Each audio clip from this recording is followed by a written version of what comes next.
He estudiado filosofía, jurisprudencia y medicina, y también, por desgracia, teología, profundamente y con apasionado esfuerzo. Y véanme ahora, pobre loco, soy doctor y llevo 10 años a mis estudiantes de la barba. Solo veo que no podemos saber nada, como me hierve la sangre. Bueno, es verdad que tengo más juicio que todos esos vanos doctores, maestros, curiales y frailucos. No me atormentan escrúpulos ni dudas, no me asusta ni el diablo ni el infierno, y en recompensa me han arrebatado toda alegría. No me imagino saber nada, no me siento capaz de poder enseñar, mejorar o guiar a los hombres. Tampoco tengo bienes ni dinero, ni prestigio, ni mundanos lujos. Ni un perro quisiera vivir así. Por eso me doy a la magia, para ver si se me revela alguno que otro secreto, para no tener que decir de nuevo que no sé, para entender los secretos de las entrañas del mundo, no perder el tiempo rebuscando palabras.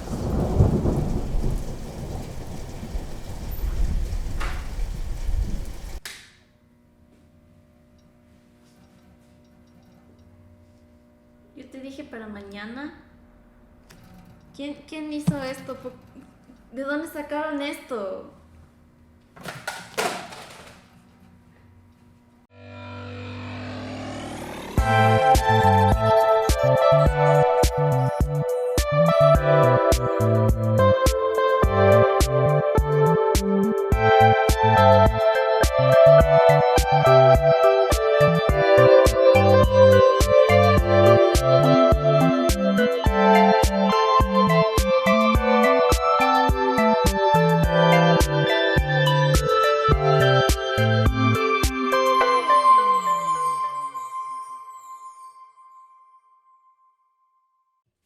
La búsqueda del conocimiento es una tradición humana milenaria y la gente que se embarca en esta jornada, en este intento, celebra un nivel de reconocimiento bastante alto. Pero no siempre es positivo. No siempre se le hace caso al científico, aún en casos de vida o muerte, y no hay que ver más allá de solamente este año y toda la situación que estamos viviendo para saber que hay mensajes anti-ciencia muy fuertes. Es justamente la reputación de la ciencia y más específicamente la del científico la que vamos a explorar hoy para ver si es que entendemos por lo menos un aspecto de este sentimiento anti-ciencia, ya que cuando un medio de entretenimiento es el único punto de contacto entre una persona y una disciplina, un grupo de personas, una industria, vale la pena ver cuáles mensajes está mandando este medio. Para empezar esta examinación de la historia del científico en ficción, vamos a empezar antes de que la ciencia fuera ciencia, con la alquimia, ya que el precursor del científico es el alquimista. La alquimia es una antigua práctica que combinaba medicina, física, química, matemática, entre otras. Su fecha y lugar de origen exactos todavía son algo debatidos, pero se sabe que se dio como un resultado de experimentaciones en las áreas de metalurgia, trabajo con textiles y trabajo con colorantes en la antigua China, el antiguo Egipto y el antiguo Medio Oriente. ¿Dónde exactamente apareció primero? La verdad es que no importa, ya que hubo mucho intercambio de información y de ideas tanto a través del tiempo como a través de áreas geográficas. Por ejemplo, los antiguos griegos fueron los primeros en introducir la idea de un macro y un microcosmos que son reflejos el uno del otro, así como la naturaleza como una entidad viva y hadas y duendes y otras criaturas sobrenaturales como explicaciones de los eventos que suceden en el día a día. Esto lo anotaron los griegos y luego lo tradujeron más adelante los árabes, lo tradujeron al árabe y luego al latín. Y luego a través del imperio árabe, que entró a Europa a través de España, subió este conocimiento y llegó a Europa continental. Ahí perduró ese conocimiento y se volvió la base de la cosmovisión medieval. La alquimia viene en dos variedades. La exotérica, que lidiaba con el mundo físico, por ejemplo, transmutaciones de metales, y la esotérica, que lidiaba con el mundo de la espiritualidad, del conocimiento. La idea general súper simplificada de ambas ramas, o sea, de la alquimia en general, es que a través del arte que era la alquimia se podía imitar y con suficiente trabajo y suficiente conocimiento mejorar a la naturaleza. El misticismo, que es lo que ahora se asocia más con la alquimia hoy en día, se empezó a dar en los primeros siglos de la era común, después de la muerte de Cristo, y básicamente se utilizaban seudónimos y muchos alquimistas utilizaban nombres o de filósofos antiguos como Platón o Aristóteles o hasta de dioses griegos. Además se utilizaban códigos alegóricos y bíblicos en los textos, así que necesitabas varias capas de conocimiento para poder entender la alquimia, y básicamente todo esto hizo que la práctica se volviera bastante insular, se volviera algo que necesitabas entrenamiento y una forma de entrar.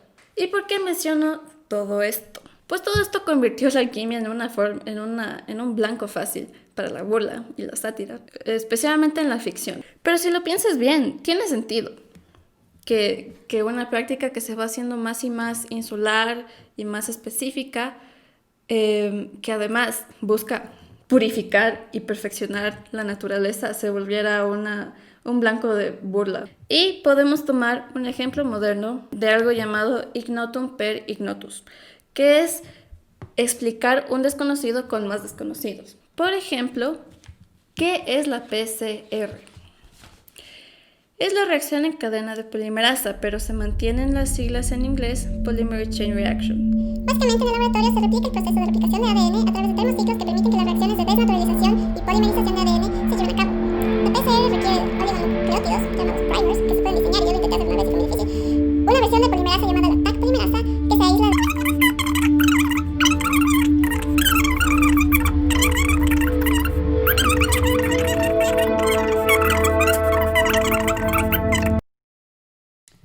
En fin, para entender este concepto necesitas varias capas de conocimiento químico y biológico. El jargón no es un problema solamente de la ciencia, es un problema que se da en todas las áreas de especialidad, porque a los humanos les encanta ponerle nombres a las cosas.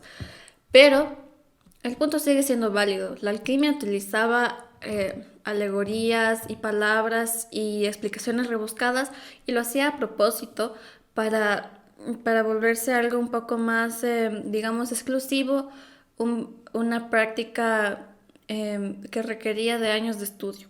Y eso es sin mencionar el charlatanismo, que sí ocurría y que llevó a varias prohibiciones de la alquimia. Así que los autores tenían material de burla por montones. Pero ¿cuál es toda esa sátira de la que he estado hablando hasta ahora? Pues es hora de...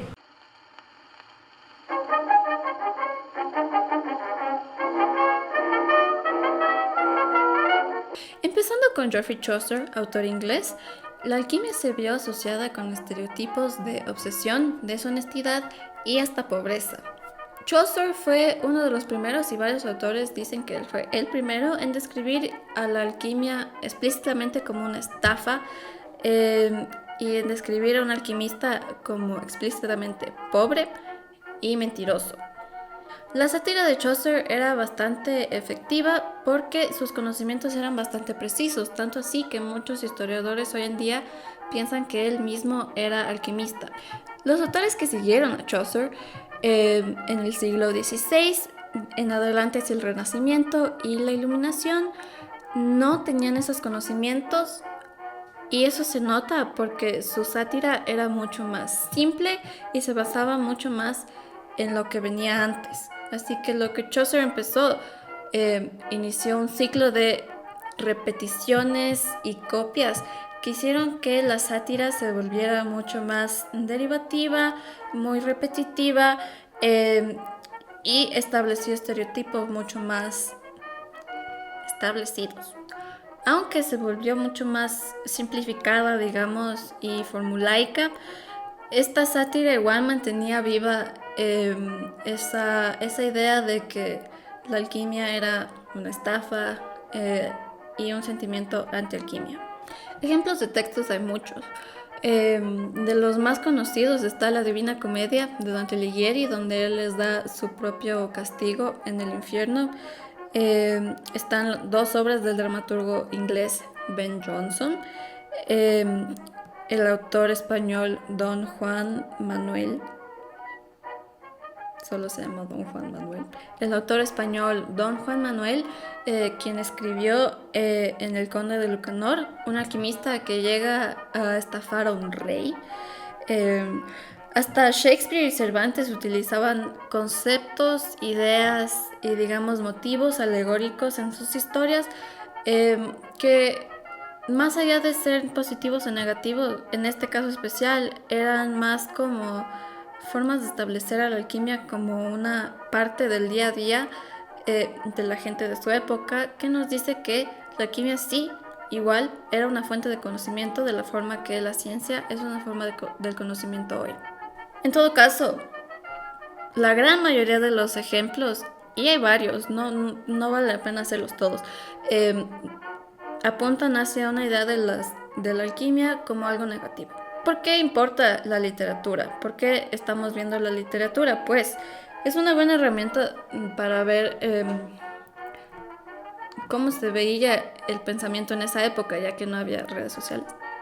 La gran mayoría de la gente no puede escribir, así que, claro, hay que tomar en cuenta que es un punto de vista de gente con plata, es elitismo, es una fracción de la población. Pero como no tenemos tantas fuentes del siglo XV para atrás, hay que usar lo que tenemos. Aún así, vale la pena también recalcar que el teatro sí era mucho más popular. Ir al teatro era algo que cualquiera podía hacer y era divertido. Y era aún más casual que ir al cine. Claro, vale la pena recalcar que sí, la literatura se escribía y se consumía por poca gente, pero es una fuente valuable y, asimismo, el teatro también nos da una idea de los mensajes que estaba recibiendo la gente en ese entonces, como era algo mucho más popular. Esta tradición satírica se da en el Reino Unido y, más que nada, en países que podemos llamar protestantes o no necesariamente católicos, y hago esta distinción porque en esta época estaba sucediendo la Inquisición, así que había una marcada diferencia entre el mundo que estaba cursando la Inquisición, España, partes de Italia, el Mediterráneo, y el resto de Europa, sin hablar del resto del mundo, que ni siquiera estaba en eso. Todo eso para decir que igualmente en España y en el Mediterráneo, que estaba cursando por la Inquisición, existía un espíritu alquimista, pero era marcadamente católico. No era necesariamente porque se sentían condescendidos o que no era algo válido porque no lo hacían de la forma más abierta que podía haber, sino porque los inquisidores eran católicos y solo confiaban en la teología y odiaban a todo el mundo. ¿Cómo la Inquisición valoraba la teología por encima de todo? Por supuesto que la alquimia, además de ser de otras partes que no eran católicas, no era teológica, así que de una ya quemaban esos libros y punto. La alquimia también migró a través del Atlántico durante esta época, que también era una época colonial, y hay evidencia de que se estaba utilizando conocimientos alquímicos en minerías. Particularmente encontré yo personalmente una fuente de Perú, que se utilizaban conocimientos de minerales de fuente alquímica en Perú. Así que la alquimia estaba en todas partes, así que la sátira de la alquimia también estaba en todas partes. la experiencia y la idea antialquímica tomaba diferentes sabores, sazones, dependiendo de donde estuvieras, pero estaba en todas partes. Al igual que la anticiencia está en todas partes hoy.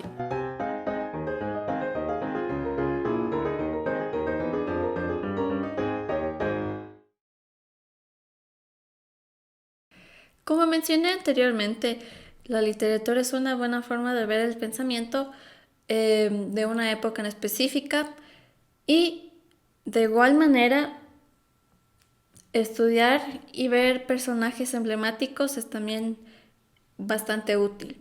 Por esta razón pudimos, por suerte, conseguir una entrevista con un personaje muy emblemático. Ahora, por favor, les vamos a mostrar esta entrevista. Por favor, tomen en cuenta que yo estaba muy nerviosa. Era mi primera entrevista con un personaje de este calibre, digamos, de este nivel. Y me puse un traje, la chaqueta del traje y además mi bata de científica, así que me veo casi como Frankenstein y además me puse unos cuernos, así que por favor, solo ignoren todo eso y enfóquense en la entrevista.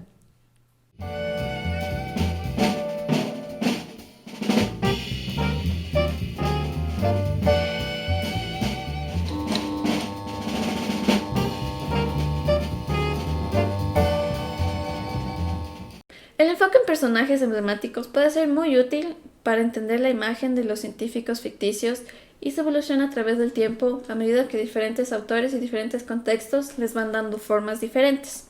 El personaje que yo escogí para examinar al alquimista típico en ficción primero apareció en algo llamado un chapbook, publicado en Alemania, pero se piensa que está basado en nombres verdaderos que eran alquimistas ambulantes tanto en Arabia como en Europa. Damas y caballeros, denle un fuerte aplauso a Fausto.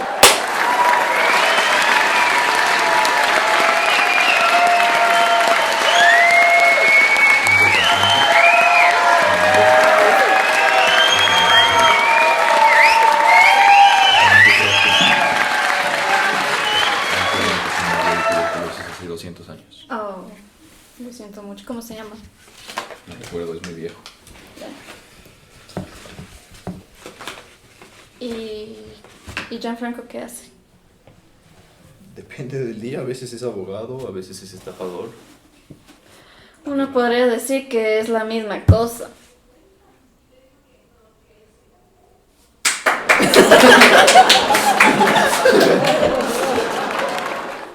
Pues, Fausto,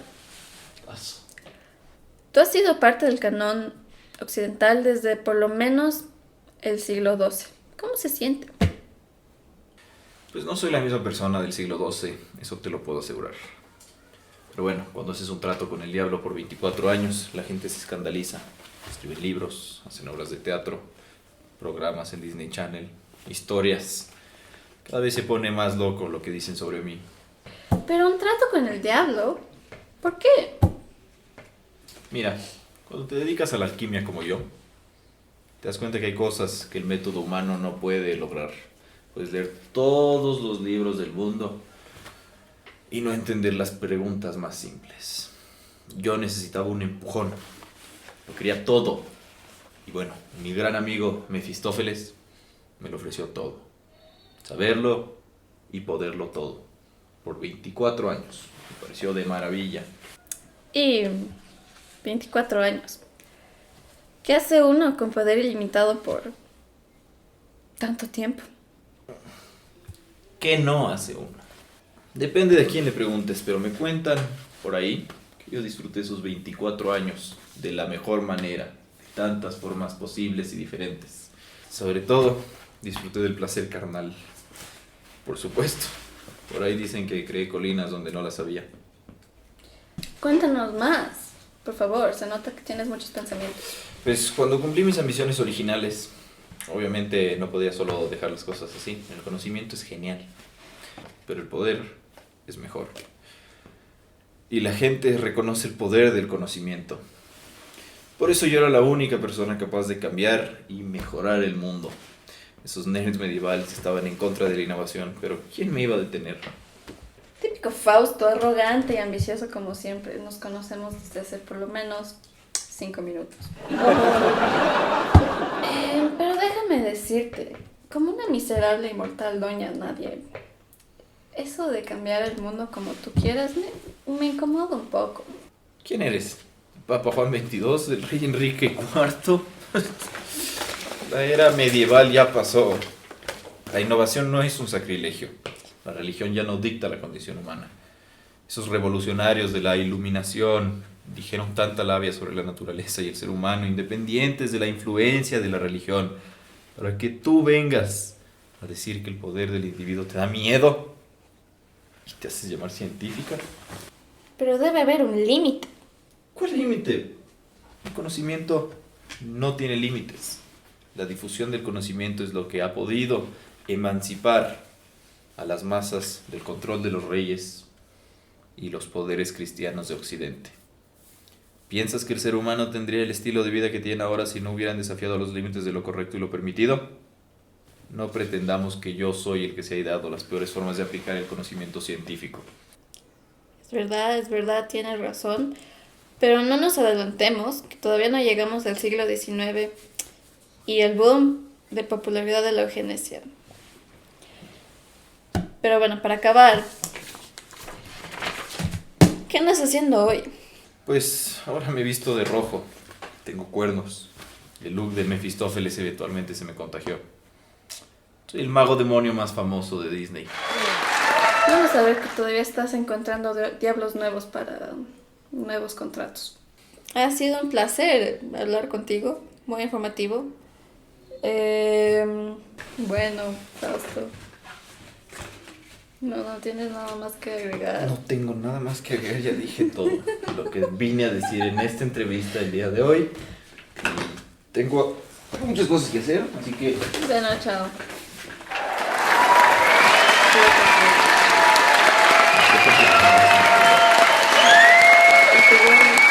Sombrero,